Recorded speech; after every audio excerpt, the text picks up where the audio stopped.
family demanded I marry my dad's business partner's son. When I eloped with my boyfriend instead, they were furious. Now they're blowing up my phone, but guess what I just sent him? I'm Maya, and I've been dating Ethan for almost 2 years now. We met at our friend Jasper's monthly gaming night, those casual hangouts where everyone brings thrift store finds and spends hours playing vintage video games while laughing until our sides hurt. My parents are traditional, not the wealthy kind of traditional with summer homes and country club memberships, but the kind where dad works overtime at his construction company and mom stretches every dollar at the grocery store. They've always had this family comes first mentality, which usually means whatever dad says goes. Ethan and I have been keeping our relationship low, key around my family, not exactly hiding it but not making a big deal either. He comes to some family events, brings flowers to my mom Sal, which she aggressively puts in the kitchen instead of the living room, and tries his best to talk sports with my dad, who usually just grunts in response. So yesterday, I show up for our regular Sunday dinner. Everything seems normal. Mom's making her famous homemade lasagna that she stretches to last the whole week. Dad's watching TV, and my sister Lily is texting on the couch. Then I notice extra places set at the table. Who else is coming? I ask Mom while helping her with the salad. Oh, Victor and Nathan are joining us? She says casually, as if this is completely normal. Victor is Dad's best friend since high school. They work together at the construction company. I barely know his son Nathan, except that he's 27, works with them too. The dinner starts normally enough. Victor arrives with Nathan, who's wearing a button-up shirt that still has the creases from the store. My mom keeps serving him the best pieces of lasagna while giving me these weird, meaningful looks. Lily keeps kicking me under the table and widening her eyes like she knows something I don't. Then, between the lasagna and Mom's box mixed brownies, my dad clears his throat. Maya, Victor and I have been talking. I'm already getting that weird feeling in my stomach, you know the one, when you just know something bad is coming. Nathan here is ready to settle down. Victor jumps in, beaming like he's announcing a lottery win. And we thought, what better match than our two families coming together? I nearly choke on my water. What? It makes sense. My dad continues, not even looking at me. Victor and I are expanding the business. Nathan's gonna take over his father's part eventually. You two would make a good match. I'm sitting there, fork frozen halfway to my mouth, while Nathan stares at his plate, looking about as comfortable as I feel. The brownie in my mouth turns to sawdust. I'm dating Ethan, I say, stating what everyone at this table already knows. My mom waves her hand dismissively. Oh honey, that's just a young girl's fancy. We're talking about your future here. Your mother's right? Dad adds, Ethan's a nice enough kid, but he's not going anywhere. Nathan here has a real future in the business. I look at Nathan, who's still fascinated by his brownie. He hasn't said a word this entire time. Victor's grinning like he just solved world hunger, and my parents are looking at me expectantly. This is insane, I said. I'm not marrying Nathan. I love Ethan. My dad's face does that thing where it turns slightly purple. This isn't about love, Maya. This is about family and future. As I'm heading for the door, I hear my dad. You have until the end of the month to end things with that boy. We're announcing the engagement at Victor's birthday party.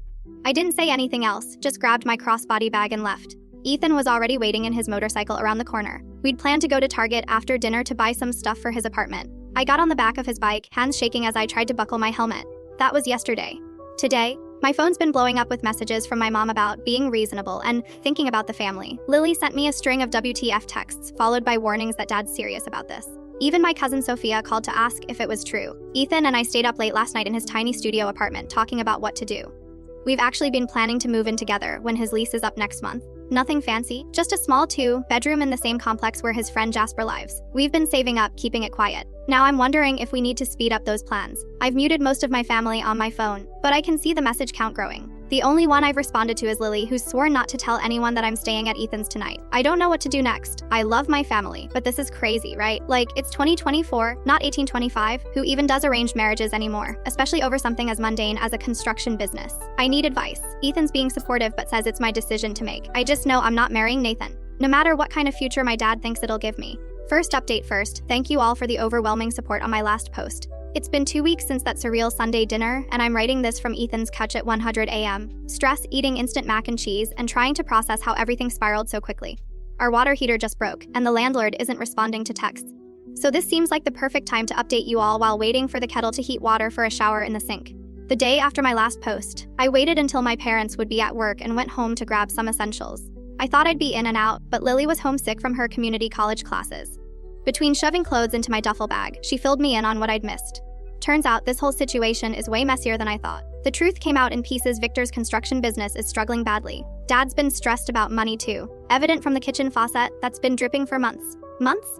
This arranged marriage wasn't just some random, traditional values thing. It's about combining the businesses. They want to use my dad's contracts to keep Victor's company from going under. Real romantic, right? Things got even more complicated when I discovered my parents had already put down a non-refundable deposit on a wedding venue. They'd booked it for Victor's birthday party, but apparently signed it as an engagement celebration. My mom's been showing the contract to everyone as proof that I can't back out now. The venue is some fancy converted barn that probably costs more than I make in 3 months. The next few days brought a constant stream of missed calls and emotional messages. My cousin Sophia dropped by Ethan's with some winter clothes she'd borrowed. My mom's been calling everyone in the family, crying about how I'm throwing my life away. The family gossip mill is working overtime. Apparently, Nathan still lives in his parents' basement and spends most of his time playing League of Legends. What a catch I'm missing out on. Work hasn't been much better. My manager coincidentally cut my hours after my mom called the store crying about her troubled daughter. I'm now scrambling to pick up shift swaps just to make rent. Ethan's dealing with his own issues. His motorcycle failed inspection and the repairs would cost more than the bike's worth. Our living situation is challenging. Ethan's studio apartment wasn't meant for 2 people. We're stepping over each other constantly, and his downstairs neighbor keeps complaining about extra noise to the landlord. The bathroom sink is currently holding my entire skincare routine because there's literally nowhere else to put it. Last night I found my mascara in the kitchen cupboard next to the instant mac and cheese. That's the level of organization we're working with here. The financial strain is getting real. Between reduced hours at work and unexpected expenses, who knew moving would require so many random purchases? We're both feeling the squeeze. I've started selling clothes on Depop just to build up some savings. Ethan's been picking up odd jobs on TaskRabbit, but it's barely covering the basics. We've become experts at stretching groceries. Instant mac and cheese has become a close friend. The situation hit a new low when I ran into my parents at Target while discount shopping. What followed was a scene straight out of a bad drama. Tears in the cereal aisle, accusations about family loyalty, and vague threats about Victor selling to some big corporation. We just grabbed our essentials and left, but not before Mom noticed the generic brand items in our cart and started crying harder about how I deserve better than this life. Today's fresh hell involved discovering that my parents had apparently been saving for my wedding since I was born. Mom sent photos of the wedding fund passbook, a not-so-subtle reminder of what I'm throwing away. The guilt trip came with a side of childhood photos and a screenshot of current wedding venue prices. To make matters worse, our planned apartment fell through. The landlord decided to rent to his nephew instead, so we're back to square one. Ethan's lease expires in 2 weeks, and finding an affordable place is proving harder than expected. His friend Jasper offered us his spare room temporarily, but accepting feels like admitting defeat, especially since Jasper lives in his parents' garage conversion and his mom still does his laundry. Ethan's been incredibly supportive, but I can tell this is wearing on him too. Yesterday, I found him staring at instant mac and cheese packages with this defeated look that broke my heart a little. The extended family's involvement is the worst part. My phone's constantly buzzing with messages from relatives I barely see, all experts on why I'm making a huge mistake. Lily keeps me updated on the home front. Apparently, Dad's now talking about writing me out of his will, which would be more threatening if there was anything to inherit. When I catch myself wavering, I look at Ethan, maybe playing Sudoku puzzles on his phone or doing that thing where he hums while washing dishes. And I know I can't give in. We're not some business merger assets. This is our lives, even if right now those lives involve sharing a single bath towel because we forgot to grab mine during the Great Escape. For now, we're taking it day by day, apartment hunting during lunch breaks, blocking new numbers as they pop up, and trying to figure out our next move. At least we have each other, even if our current date nights consist of comparing rental listings over instant mac and cheese. Second update, hey everyone. Some of you might remember me from my previous post about my parents trying to arrange my marriage to my dad's best friend's son, Nathan. Well, a lot has happened in the past week, and I'm writing this from a 45-night extended stay hotel room while eating leftover pizza and still wearing my 40'd online boutique dress. It wasn't exactly the wedding I dreamed about as a kid, but honestly it was perfect in its own weird way. The decision to elope came after finding out my parents had started sending out pre-engagement party invitations to that fancy barn venue they booked. My sister Lily sent me a photo of the invitation. They'd even picked out my future married name and everything. That was the final straw. Ethan and I had been talking about marriage anyway, especially since we've been living together for the past few weeks. One night, while sharing a bowl of instant mac and cheese and watching our neighbor's cat through the window, we've named her Princess, even though she's not ours. We just looked at each other and knew. We planned it for a random Tuesday, not because it was special, but because we both managed to get the day off work and the courthouse had an opening. Jasper, Ethan's friend, not my dad's, agreed to be our witness. I bought a simple white dress from an online boutique that honestly looked better in the photos, and Ethan wore his one good button-down shirt, the one without any wrinkles. The morning of, everything that could go wrong did. The zipper on my dress got stuck. Ethan's motorcycle made that weird noise again and wouldn't start. We had to take an Uber to the courthouse, splitting the fare 3 ways with Jasper, because we're all broke. The driver kept asking why we were dressed up, and we just said we had a court appointment. Technically true, right? The ceremony itself took maybe 10 minutes. The clerk was eating her lunch while processing our paperwork, and there was a guy in the corner frantically filling out jury duty forms. Not exactly romantic, but we couldn't stop grinning like idiots. Jasper took photos on his phone. Most of them are blurry, but there's one good one where Ethan and I are just looking at each other and laughing because I almost dropped the 12 ring we got. We celebrated at the local cafe around the corner, split a plate of fries and a milkshake because that's what was left in our wedding budget. Jasper insisted on paying for his own coffee, saying it was his wedding gift to us. The waitress gave us free pie when she found out we'd just gotten married. First bit of wedding luck we'd had all day. Then came the hard part, telling people. We decided to do it through a simple TikTok post, just that one good photo Jasper took with a casual caption. So we did a thing. The first response was from Sophia, just a string of heart emojis. Then Lily called, simultaneously laughing and crying. She was happy for us but worried about the fallout, which, well, she was right to be. My mom saw the post while at the grocery store. I know this because she called me from the parking lot, sobbing so hard the cart attendant asked if she needed help. She kept saying things about how she'd never be able to show her face at church again. How could I do this to the family? What about the venue deposit? Dad's reaction came through Lily. Apparently, he threw his phone across the room when he saw the post. Victor, his best friend, immediately drove over to their house. Nathan surprisingly liked our TikTok post and even commented, "Congratulations," which probably didn't help the situation. The extended family response has been a mix of shocked messages, angry texts, and a few quiet congratulations. My cousin tagged me in a TikTok about ungrateful children, real mature. We're currently laying low in this extended stay hotel because our apartment application is still processing, and Ethan's lease ended yesterday. The room smells like old cigarettes, and the weed fight keeps cutting out, but it's our first home as a married couple. We've been watching random YouTube videos on Ethan's phone and ordering cheap takeout, making the best of it. The wedding venue called. Turns out my parents tried to cancel my engagement party, but still lost the deposit. They're apparently telling everyone I forced them to book it, which is a creative interpretation of events. Money's still tight. We're both picking up extra shifts when we can, and I'm selling more stuff on Depop. The apartment we applied for isn't fancy. It's a ground floor 1-bedroom with a weird layout and no dishwasher. But it would be ours. The leasing office said they'd let us know by Friday. Lily has been our main source of news from home. Mom's apparently redecorated my old room already.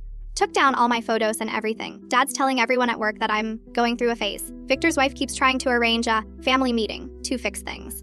The strangest reaction came from Nathan himself. He sent me a DM saying he's actually relieved because now he can finally tell his dad about his girlfriend. Apparently, they've been dating for over a year, and she's not just a content creator. She's also a single mom. Victor would definitely not approve. Ethan and I are taking it day by day. Sometimes I wake up panicking about everything we've done, but then Ethan makes me laugh by trying to cook instant mac and cheese in our hotel room's coffee maker, and I remember why I chose this. It's not perfect, but it's ours. Third update, sometimes truth comes in the most unexpected ways. In my case, it came through a stack of water, damaged papers I found while helping Lily clean out our flooded basement after last week's storm. The basement incident happened when Lily called asking for help. Mom and Dad were at some church fundraiser, and she was panicking about water seeping in. Ethan and I drove over to help save what we could. While moving boxes to higher ground, I found Dad's old filing cabinet had tipped over, papers everywhere, mostly soaked. As we were sorting through what could be saved, I found something interesting: loan documents. Lots of them, all with Victor's signature and my dad as guarantor. The dates went back years. Small loans at first, then bigger ones. The most recent was from just before this whole marriage mess started. Some had read, "Female not to see." Stamps, others had payment schedules with missed check marks. It was like looking at a timeline of Victor's business slowly sinking. But here's where it gets weird. Mixed in with the loan papers were emails printed out between Dad and some big development company. They were interested in buying both businesses, Dad's and Victor's, but only if they came as a package deal. The offer was actually decent enough to clear all the debts and then some. The catch, they wanted proof of stable succession planning. Basically, they weren't buying unless they knew the businesses would stay together long term. That's where Nathan and I came in. The perfect solution to show the businesses would be family run for years to come. While we were still processing this, Lily found more papers. Turns out Victor had been hiding how bad things were from everyone, including his wife. He'd mortgaged their house twice without telling her. My dad had signed everything, probably thinking Victor would turn things around eventually. The real kicker, a draft of a contract dated just before the whole marriage proposal thing. Victor had already started selling off equipment to cover payments. Dad was about to lose everything he'd built up over 20 years because he trusted his best friend. I took photos of everything before the water could destroy them completely, sent them to Nathan too. He deserved to know. His response was just, well, that explains the rush. Apparently, his dad had been pushing him to settle down for months, even tried to break him up with his girlfriend. The next day, Sophia came over to our apartment, bringing housewarming instant mac and cheese, because that's our thing now. She had more tea. Victor's wife found out about the second mortgage and has moved in with her sister. Nathan finally told everyone about his girlfriend and her kid and moved in with them. Victor's staying with his brother, supposedly to give her space, but probably because she changed the locks. Dad still won't talk to me directly, but he's been asking Lily weird questions about my new place. If I'm eating enough, that kind of thing. Mom switched from angry Instagram posts to sharing "missing my daughter" memes, which is progress, I guess. Yesterday I got a text from Victor. Just, "I'm sorry. I haven't responded yet. Not sure I will." Ethan's been amazing through all this. He doesn't say much about it, just holds me when I need it and makes terrible jokes when I get too serious. Last night, he tried to lighten the mood by suggesting we could start our own business. But like, something simple, maybe selling those little hats for cats online. We're doing okay, the apartment's slowly coming together. Found a real bed frame on Facebook Marketplace yesterday. Our upstairs neighbor's kid practices electric guitar at 7 a.m. every day, but we're getting used to it. I'm picking up extra shifts at work, and Ethan started doing food delivery on weekends. It's not glamorous, but the bills are getting paid. Lily says Dad's been in his garage a lot lately, probably trying to figure out what to do next. The development company pulled their offer when the merger fell through. She overheard Mom telling her friend on the phone that they might have to sell the house, the one they've lived in since before I was born. Part of me feels guilty, even though I know none of this is really my fault. Another part is angry that they tried to use my life to fix their business problems. Mostly, I'm just tired of the whole thing. Last update, I wasn't planning on posting again, but I just had the most surreal Thanksgiving experience, and I thought you all might want to know how things turned out after the whole arranged marriage drama. First off, Ethan and I are still in our tiny apartment. We finally got a real bed frames, goodbye air mattress, and the neighbor kid has moved on from electric guitar to keyboard. Progress. The upside is we found out our other neighbor works at a furniture outlet, so we got a slightly damaged couch for practically nothing. It has a weird stain that kind of looks like Danny DeVito if you squint, but it's comfortable. The biggest change happened about 2 months ago. Mom started sending these weird, thinking of you texts, usually late at night when she was watching those crying videos on Instagram. Then she asked if we could meet for coffee. I agreed, mostly because I was tired of dodging her at the grocery store. We met at that local cafe where Ethan and I had our wedding reception. She cried into her coffee, I awkwardly stirred my tea, and somehow, we ended up having an actual conversation. Turns out Dad's business survived. Barely, they had to downsize, sell some equipment, and move to a smaller office, but they're managing. Victor's company wasn't so lucky. Speaking of Victor, he and his wife are officially separated. She got the house in the end, remember those secret mortgages. He's still living with his brother, who apparently has started charging him rent. Nathan's doing surprisingly well. He moved in with his girlfriend and her kid, started creating content on YouTube himself, and actually makes decent money doing it. His mom told my mom he seems happier than he's been in years. He and Ethan even game together sometimes, which is weird but kind of nice. Dad took longer to come around. The breakthrough came when our motorcycle broke down again. Seriously, this thing is held together by hope and duct tape at this point. Ethan was trying to fix it in the apartment parking lot when Dad just showed up. Lily had mentioned it to Mom, who mentioned it to Dad, and well, he didn't say much, just started helping with the motorcycle. Now they have this weird thing where they text each other motorcycle maintenance videos. Dad still barely talks to me directly, but he'll send Ethan links to auto parts on sale. Baby steps, I guess. Thanksgiving was the real test. Mom had been hunting for weeks that we should come. I was hesitant, but Ethan pointed out that free food is free food. We're still on a tight budget, so we went. It was awkward, so awkward. Aunt Alice kept making pointed comments about our conventional life choices. Uncle Bob pretended we weren't there. But Lily and Sophia ran interference like champs, and Mom actually put our wedding photo on the mantle, right next to that horrible school picture of me from 7th grade with the braces and butterfly clips. The surprise guest was Victor's ex-wife. Apparently, she and Mom are still friends. She brought this amazing homemade tiramisu and spent most of dinner telling everyone about her journey of self-discovery and her new hobby. Dad looked like he wanted to disappear into his mashed potatoes. The real highlight was when cousin Andre, not Ethan's friend Jasper, Keep Up, announced his engagement. Everyone immediately started planning this huge wedding, talking about venues and flowers and whatnot. Mom caught my eye across the table and actually winked. Progress. Our apartment is still small, but we've made it home. The ring finally turned my finger green, but I kind of like it. Matches our aesthetic. Ethan's motorcycle is still making that noise, but we're saving up for a new one. Slowly, very slowly. Work is work. Nothing exciting, but we're both getting by. Ethan started taking some online courses in computer stuff. I'm thinking about it too, but for now, I'm just trying to pick up extra shifts when I can. Lily comes over a lot, usually with food from Mom. I think she's Mom's spy sometimes, reporting back about whether our apartment is clean or if we're eating vegetables. But she also brings gossip about Victor and Nathan. His girlfriend's kid now calls him Papa N. Sometimes I think about how different my life would be if I'd gone along with my parents' plan. I'd probably be living in a nicer place, maybe driving a better car. But then Ethan walks in with his terrible jokes and that smile that still makes my heart skip, and I know I made the right choice. We're planning our own Thanksgiving dinner next week, just us, Jasper, and a few friends. Our table is wobbly. We're using mismatched plates from the thrift store, and our turkey is actually just a chicken because it's cheaper, but it's ours. And sometimes, that's enough.